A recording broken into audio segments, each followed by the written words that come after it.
to their society. So I'm going to end here, and thank you for your attention. I will mention that the booklets that you have in front of you are just a summary of the findings, and what you can find on freedomhouse.org are country reports on each of these 65 countries. In other words, you can find out all of the newest developments in these countries of interest, and hopefully that is going to be a very useful resource for you as you go and attend different workshops at the IGF and as you discuss some of these policies on the macro level.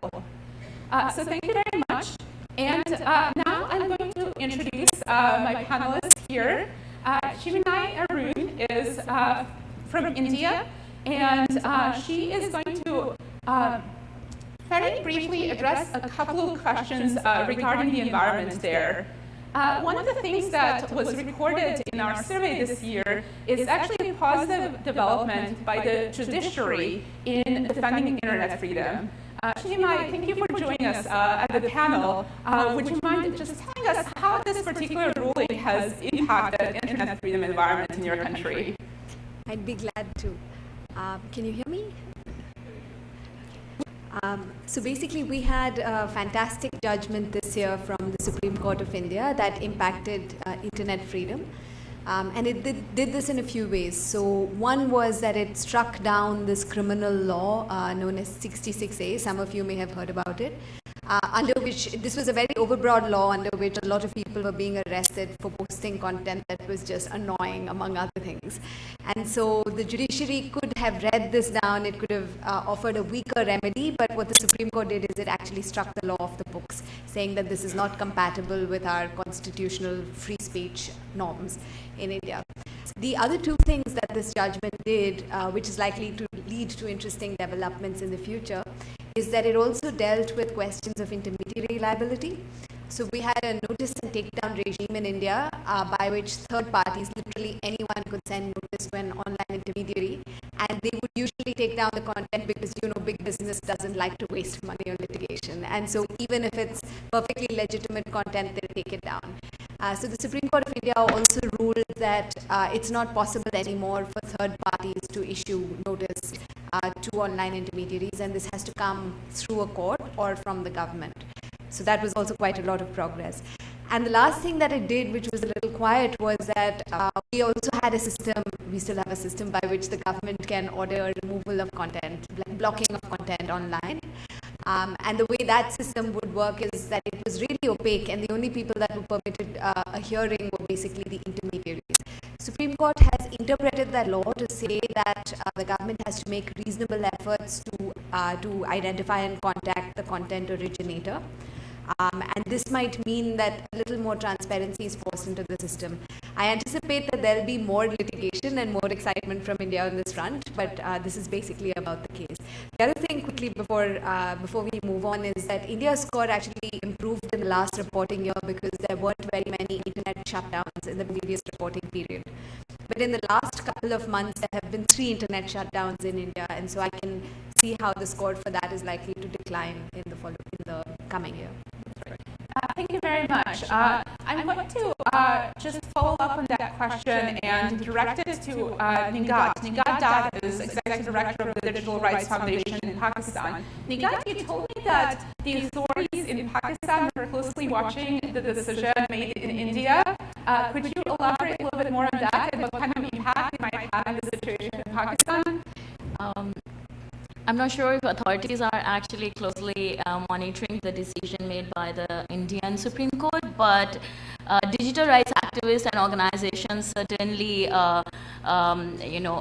appreciate the decision made by Indian Supreme Court because they set a very good precedent in terms of the incidents happening in Pakistan around blocking and censorship, and I think this is my third year in Internet Governance Forum where I'm on a panel and every single time I say that YouTube is still blocked in Pakistan. But the situation of censorship and blocking is really increasing without having any judicial oversight, without having any legal mechanism.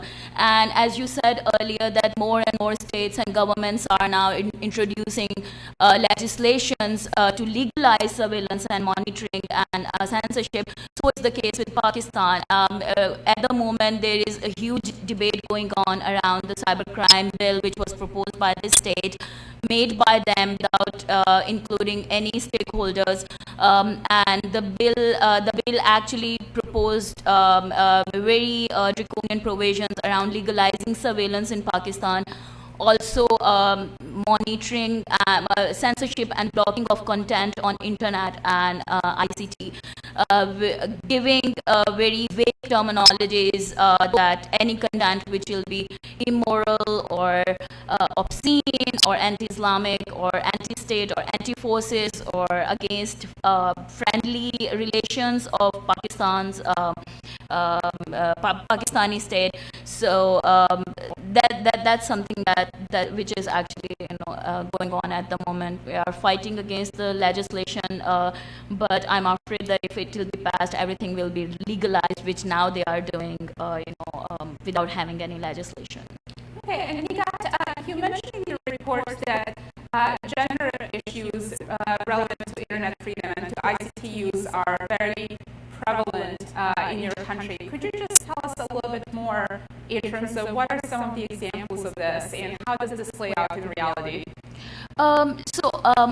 Online violence against women is really increasing since the internet users are growing. So just recently, a federal investigation agency, which actually deals with the cybercrimes issues, they released the facts that from August 2014 to August 2015, 3,027 cybercrimes were reported to the cybercrime wing, and among those, 45% was against women, hate speech, and different things against activists and feminists on the social media.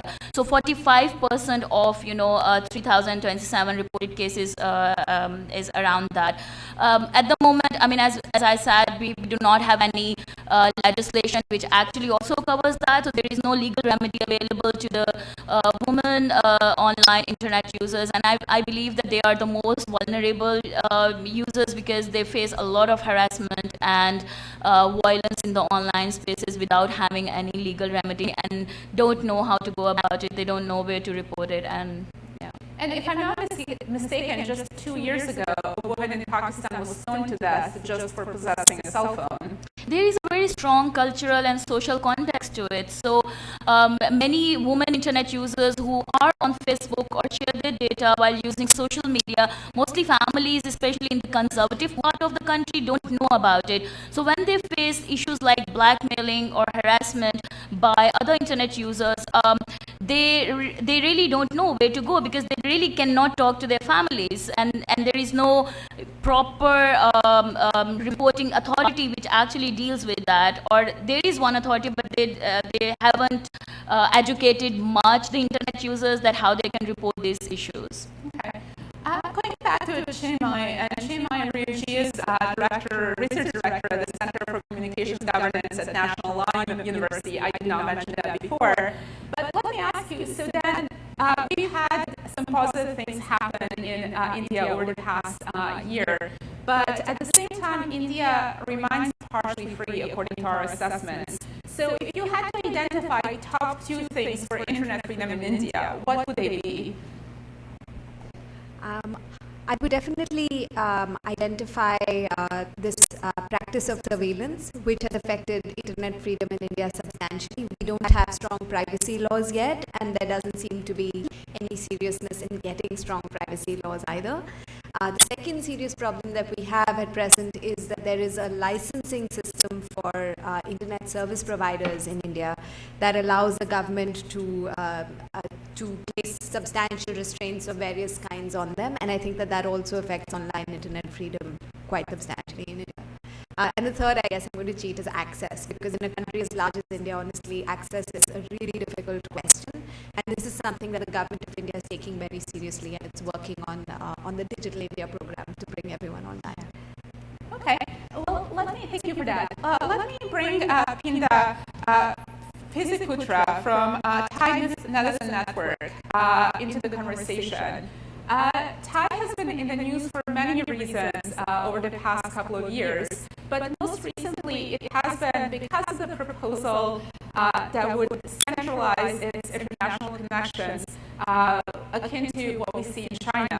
My understanding is that the government actually backed off from this proposal after the outcry from the society, from civil society as well as individual users.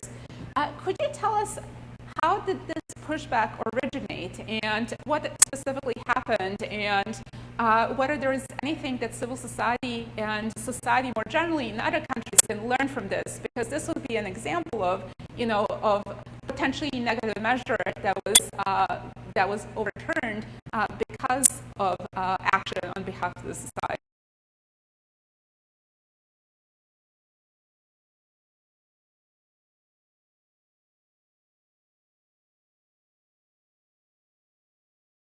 Gateway, to have one gateway for the international connection. And once the public learned about it, there's a public outcry because people were afraid that it would slow down the internet.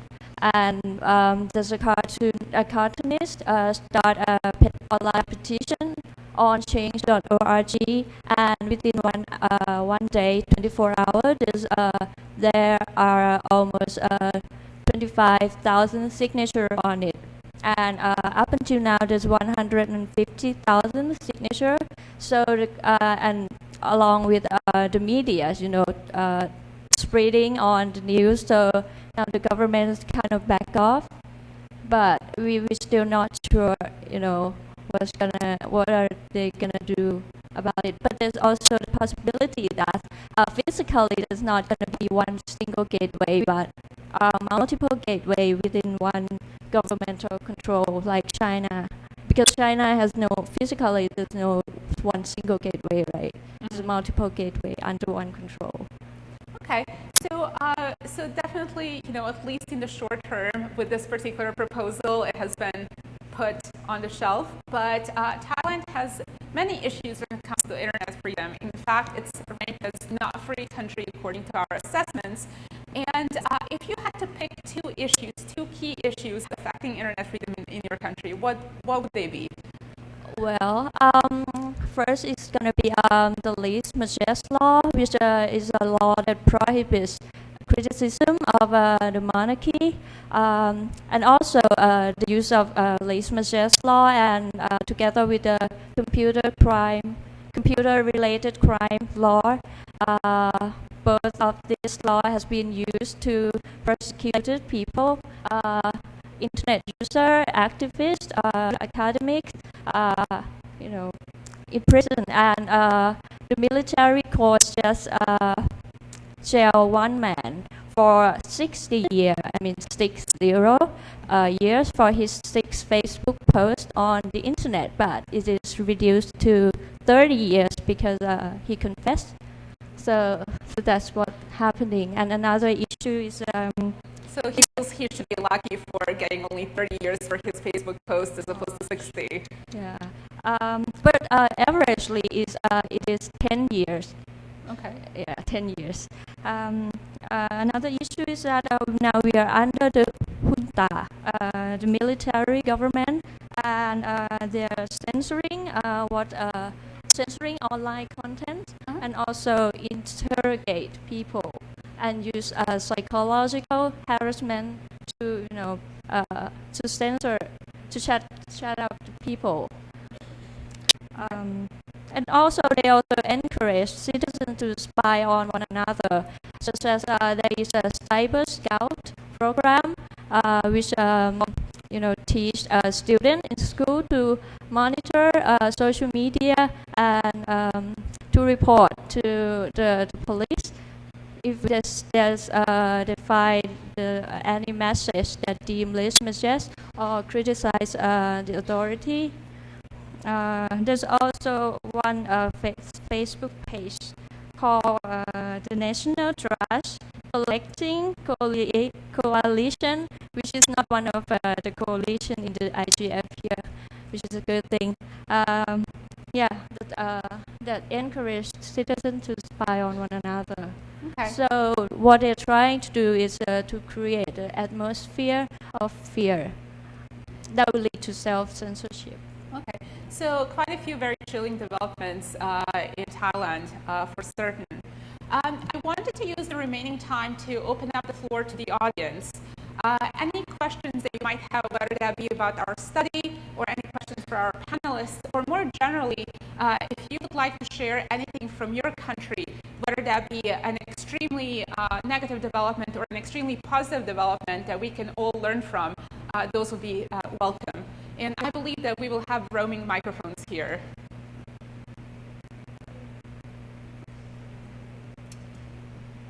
Any questions?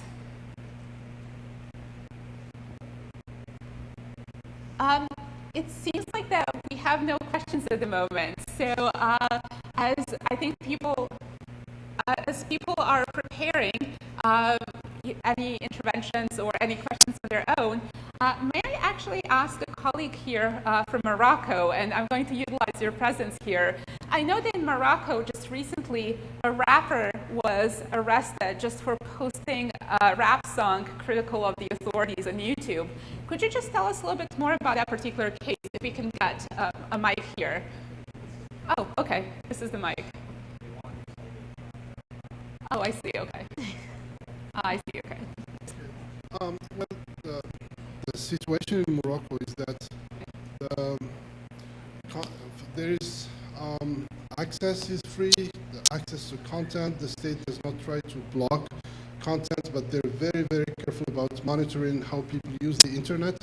And in this particular case, I mean, we've had two cases back to back about rappers who post videos on YouTube and whose lyrics are very critical of the regime. And again, the state really targets the ones that have some public, some opinion leadership, people with some charisma. They don't target anybody.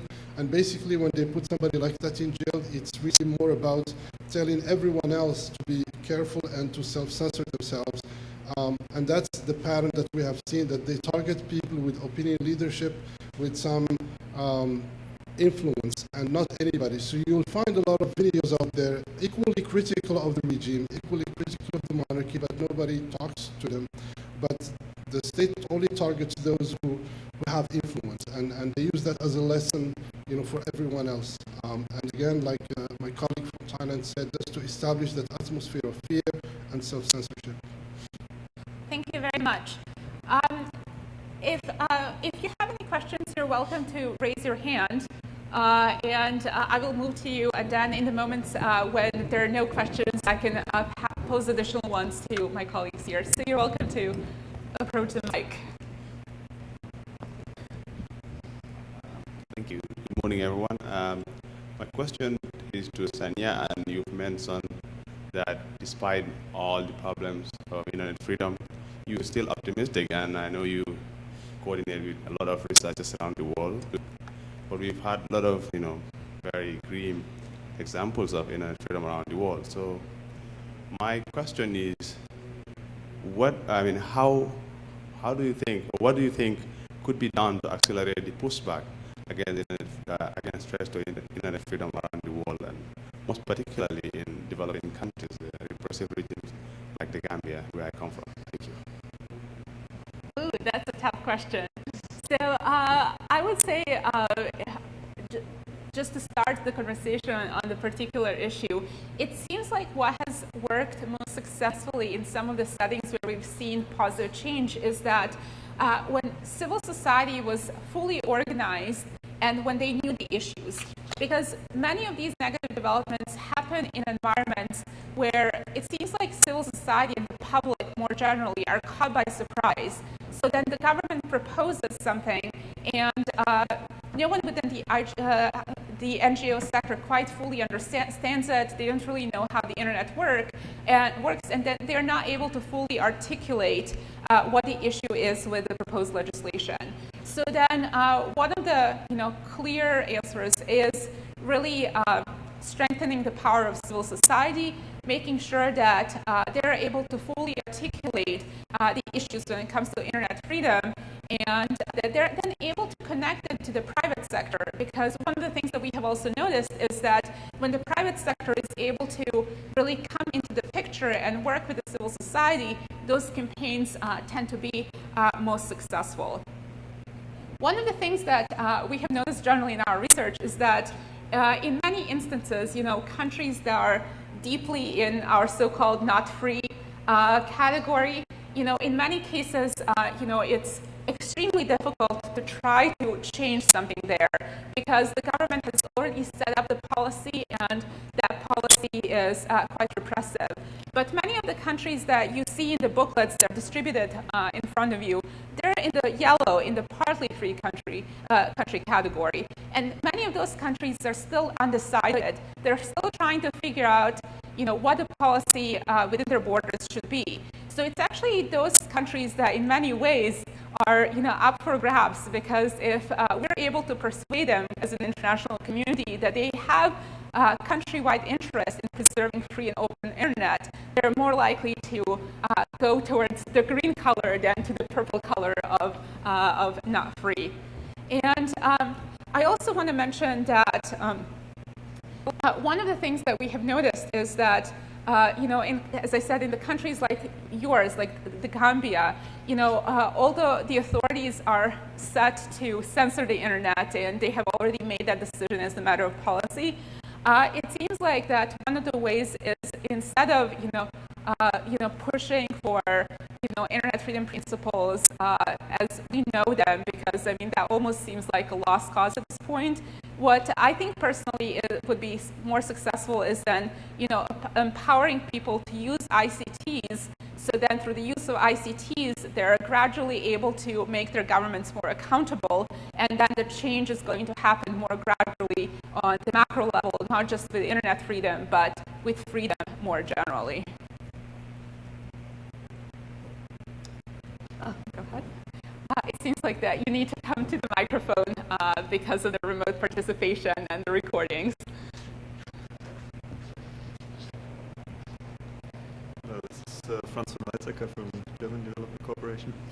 I was wondering if you can shed some light, or anybody of you feels like it shed some light on the nexus of infrastructure versus internet freedom. Like, we've had several examples of access, first of all, in India as a prerequisite. We had the example of having various international uplinks as a promoter for internet freedom. What are the infrastructure decisions that matter most, and what are the recent developments there? Okay. Do any of the panelists have a response to that?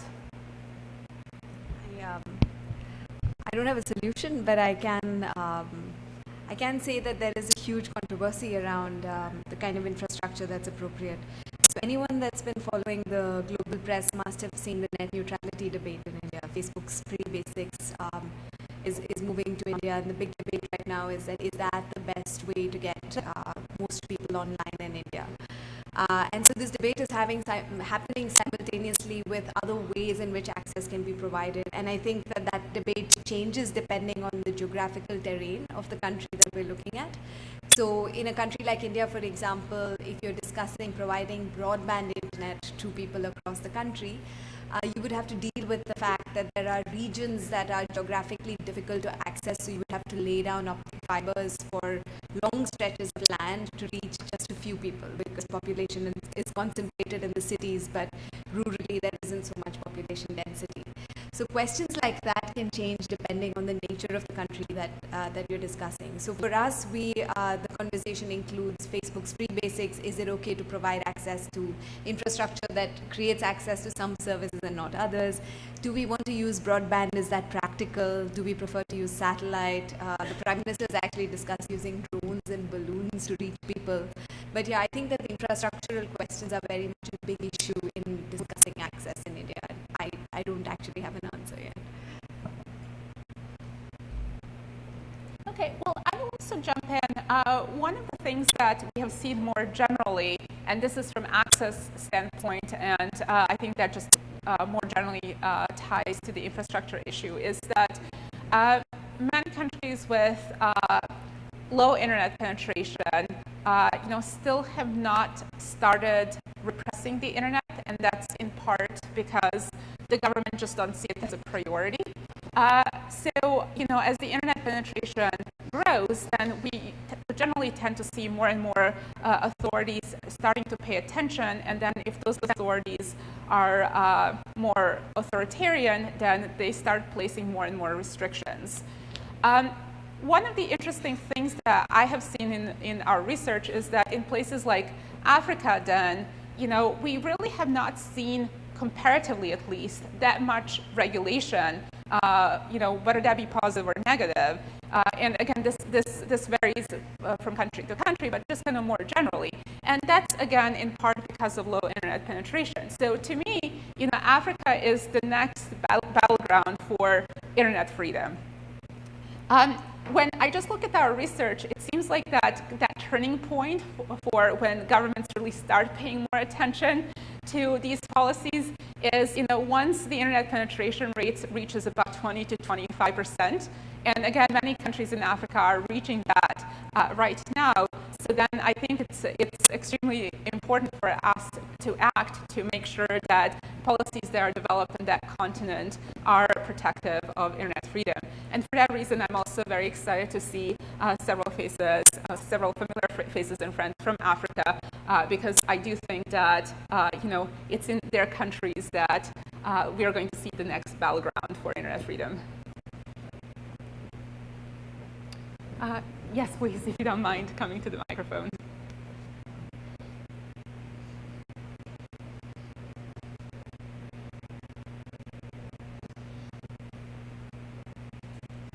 Hello there. My name is Raul Plummer. I'm from the Finnish Pirate Party and the Finnish FI. My question is, why is not the Nordic countries and some of the other European countries that you'd imagine there'd be easily available data, why are they not assessed? So I think for us, it's actually just an issue of resources. So we currently have had resources to cover 65 countries. Considering that we take very detailed look at many issues, ranging from legal environment to actual practices, it really takes time and resources. So we wish we would be able to cover them, and we hope to be able to cover them in the future.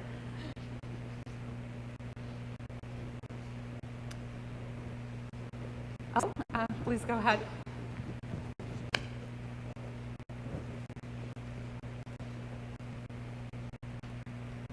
Hello, my name is Anna. I'm from Russia, and I wanted to thank Sanya for the great job.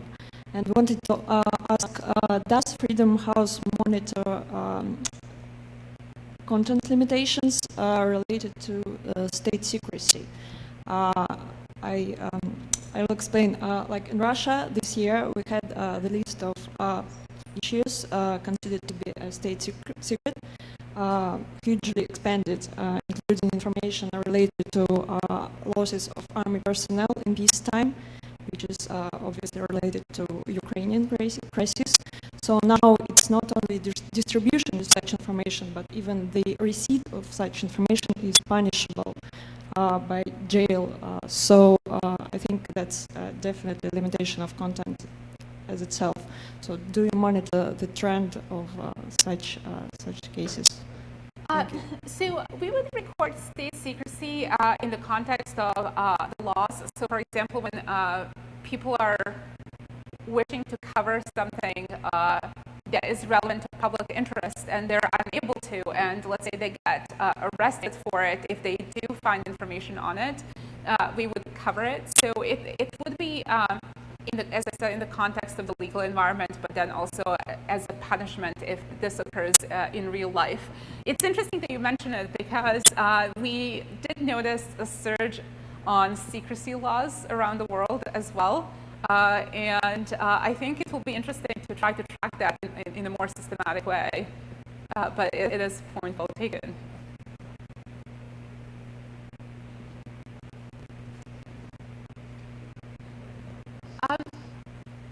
Do we have any other questions, or should I move to another question to both the audience and the panel? I would like to utilize the fact that I'm noticing many diverse faces, and I'm actually noticing here a colleague from Venezuela, and I know that Venezuela has had quite a few developments when it comes to internet freedom. Would you mind sharing with us just in a few words what you see as key issues in your country?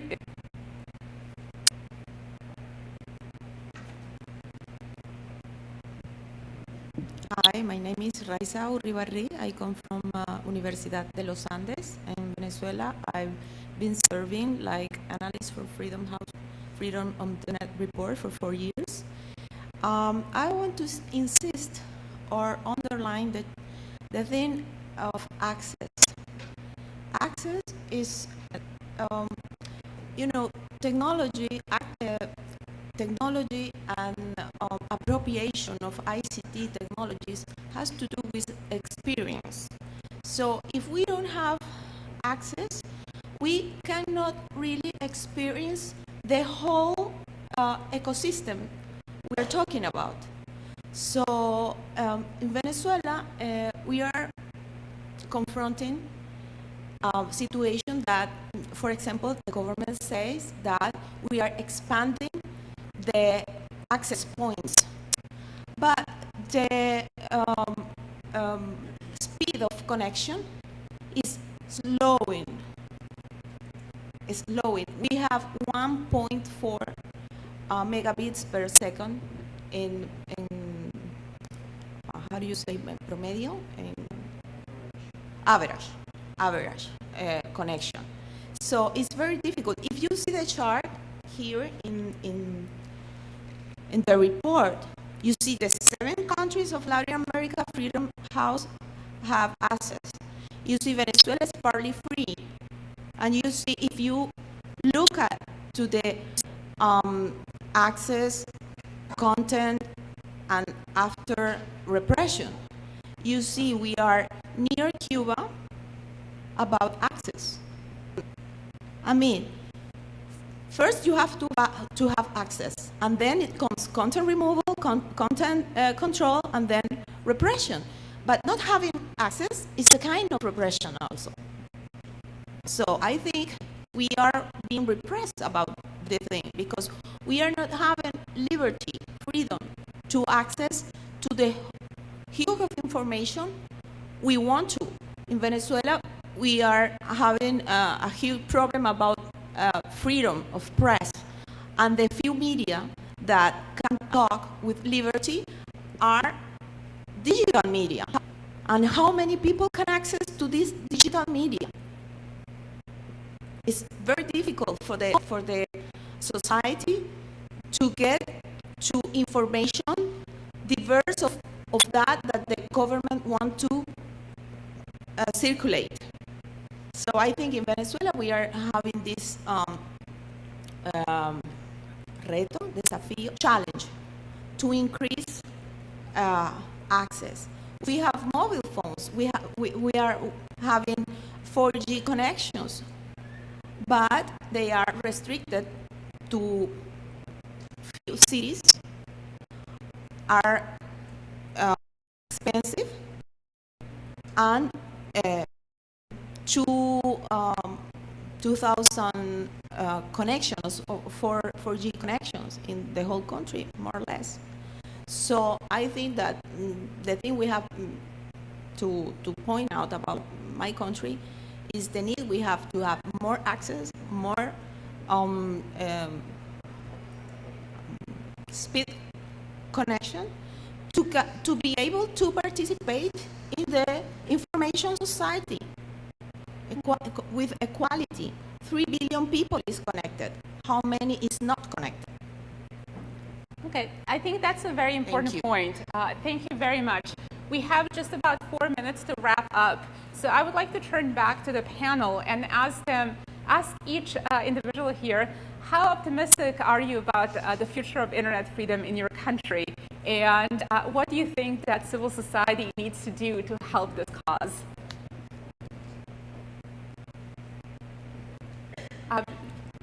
You can start, Jimena, if you don't mind.